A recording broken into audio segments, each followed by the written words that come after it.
अमीर सहेली का बड़ा घर। क्या हुआ माँ, बहुत परेशान लग रही हो? बेटी, आज हमारे घर में अन्न का एक दाना भी नहीं बचा। माँ तुम फिक्र मत करो, आज हमें बहुत बड़े घर से एक इनविटेशन मिला है। हमारे स्कूल में एक लड़की पढ़ती है, उसके पापा के इस शहर में बहुत सारे होटल हैं। उसने आज हम सभी कॉलेज के स्टूडेंट्स को इनवाइट किया है माता पिता के साथ। आपको भी मेरे साथ चलना होगा। ठीक है बेटी, तो जल्दी से तैयार हो जाओ, शाम को ही हमें निकलना है। दोनों फटे पुराने गरीबों वाले कपड़े पहनकर उस अमीर लड़की रागिनी के घर के बाहर पहुंचे। बंगला देखकर उसकी माँ की आंखें खुली की खुली रह गईं। वो बिल्कुल व्हाइट हाउस जैसा लग रहा था। क्या हुआ माँ? ऐसा बंगला मैंने आज तक नहीं देखा ममता। खैर, जैसे दोनों माँ बेटी उस बंगले के अंदर गए तो देखा चारों तरफ एक से एक अमीर इंसान था। सबने महंगे महंगे कपड़े पहन रखे थे। तभी रागिनी उनके पास आई। दोस्तों, ये देखो, हमारे कॉलेज की सबसे होनहार लड़की। जोरदार तालियों से इनका स्वागत करो। सभी लोग उन दोनों को अजीब नजरों से देखने लगे, लेकिन रागिनी के कहने पर सब जोर जोर से तालियां बजाने लगे। बेटी, तुम्हारी सहेली इतनी अमीर होने के बावजूद कितनी संस्कारी है। हम गरीबों की भी कितनी इज्जत कर रही है। खैर, थोड़ी देर बाद खाना शुरू हुआ। सभी लोग खाने की लग्जरी टेबल्स पर बैठ गए और वेटर उन्हें खाना सर्व करने लगे। ममता भी अपनी माँ को लेकर एक टेबल पर बैठ गई।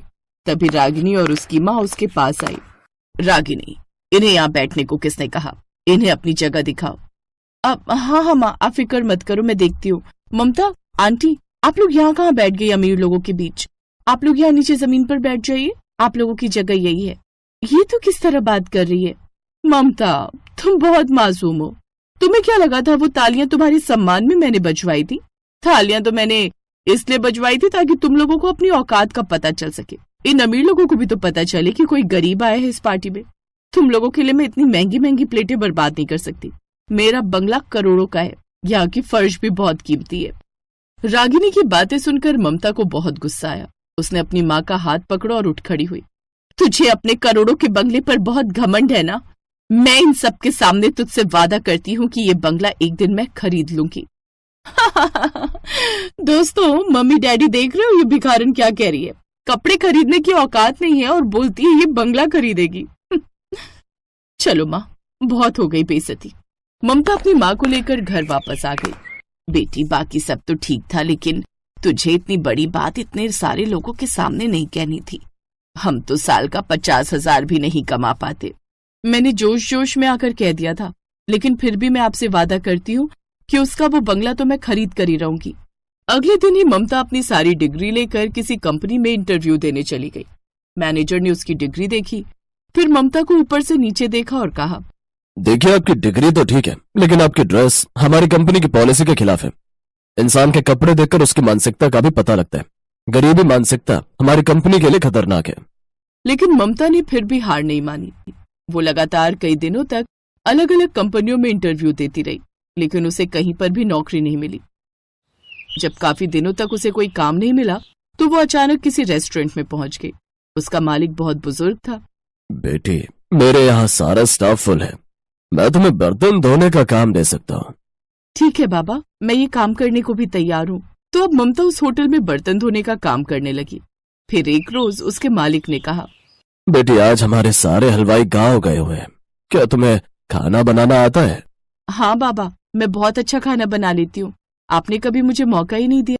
देखो, मेरा भरोसा मत तोड़ना, क्योंकि आज हमारे होटल में इस शहर के बहुत बड़े आदमी आने वाले हैं।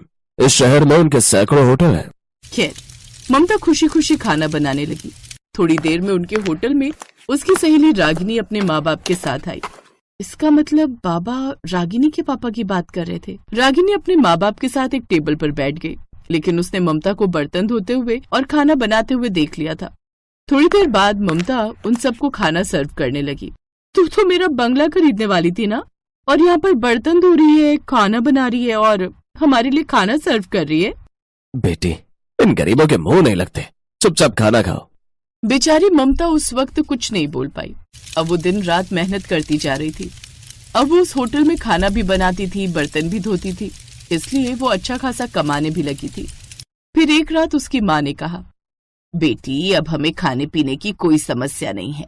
लेकिन तूने जो इतनी बड़ी बात बोली थी ना कि उसका बंगला खरीद लेगी, ये तो कहीं से भी संभव नहीं लगता। लोग तुझे हारा हुआ ही समझेंगे। माँ, न वो बंगला कहीं भागा जा रहा है और ना ही मैं।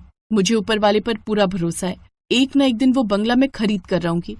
तो ऐसे ही दिन बीत रहे थे। फिर एक रोज ममता के होटल में एक बहुत बड़े मंत्री जी आए। बाबा, कल मेरे बंगले पर बहुत बड़ी पार्टी है। खाना तो ओबरॉय होटल की तरफ से आ रहा है, मुझे कुछ वेटर चाहिए। ममता बेटी, आज शाम को तुझे मंत्री जी के यहाँ जाना है। पूरे वेटर स्टाफ को लेती जाना, बहुत अच्छा पैसा मिलेगा। ठीक है बाबा, मंत्री जी आप फिक्र मत कीजिए, आपको शिकायत का कोई मौका नहीं मिलेगा। खैर, मंत्री जी वहां से चले गए। रात में ममता अपने सभी वेटर्स को लेकर मंत्री जी की पार्टी में पहुंची।